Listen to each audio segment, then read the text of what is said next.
Hard work has begun at Mayibuye Game Reserve, as 76 new employees get down to business.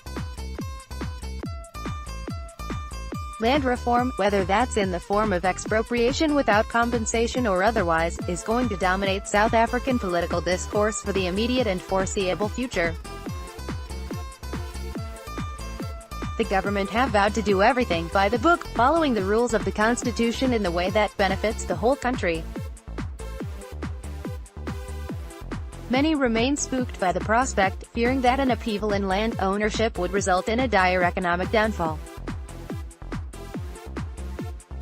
But those committed to righting the wrongs of the past are finding more and more creative solutions to the land issue. Can land reform be achieved through game reserves? A long, thick but ultimately rewarding road lies ahead for the Mayibuye community. Supplied, take the Mayibuye Game Reserve, for example. Previously vacant and vast plot of greenery was going to total waste, whilst local communities in KwaZulu-Natal were deprived of any land ownership opportunities.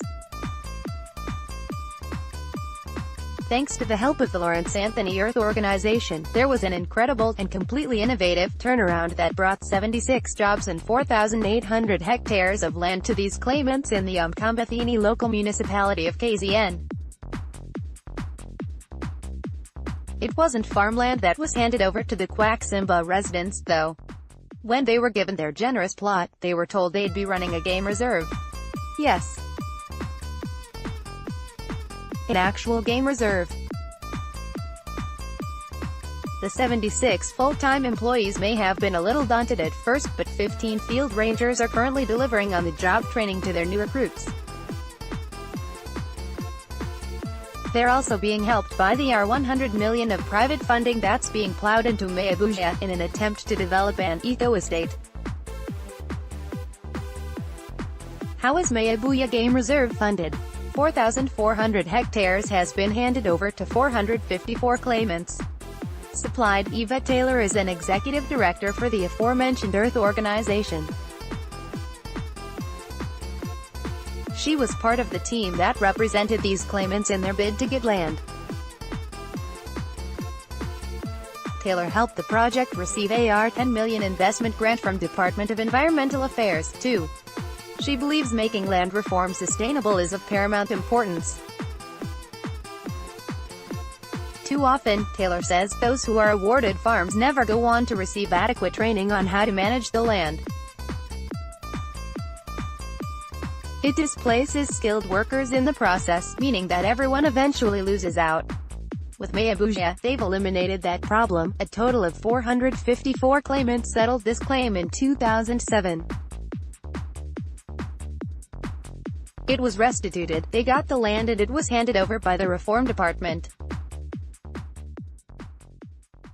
5 white farmers got paid out for this, and it was a fair and due process.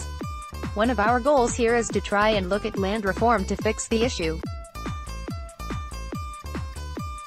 The land claim system tries to act fair to buy out owners to return to communities.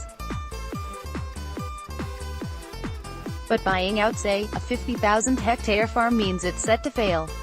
Something like sugarcane farming is a skill. One of the key things with land claim is that they can't get any more loans to, say, buy the machinery.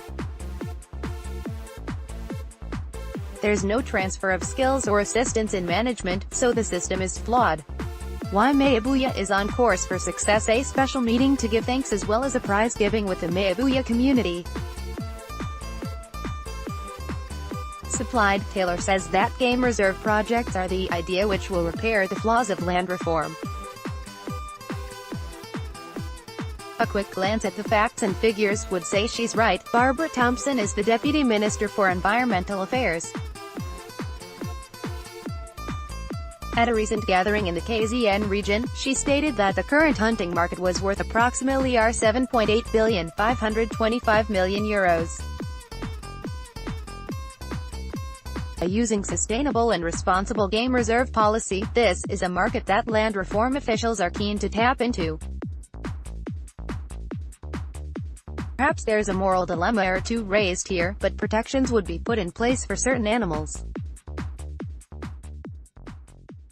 Taylor stressed to us that whilst 76 new jobs is a great start, they are still facing the challenges of keeping everyone happy. With 454 claimants owed a stake in the land, she believes not even 150 workers would be enough. There's a limit to what staff you can take in. Even if you take 150 workers, it's not enough. You don't want a disenfranchised community because that leads to more poverty. We want to be in a situation where we are always benefiting our claimants. Restoring land, restoring dignity. The Game Reserve solution to land reform is certainly an eyebrow raiser. But it looks like a serious and viable option. If you can combine the might of the hunting economy with the beating heart of the tourism, a winning combination can be struck. More importantly, the work it will bring to job seekers who have effectively been locked out of the market is dignified and even revered. Let's not forget what the core of the land issue is here. People had their pride stolen along with their property. Mayibuye is saw how our people can reclaim what was taken from them. Also read, Game Reserve reduces poaching by 96% after making 8 huge changes.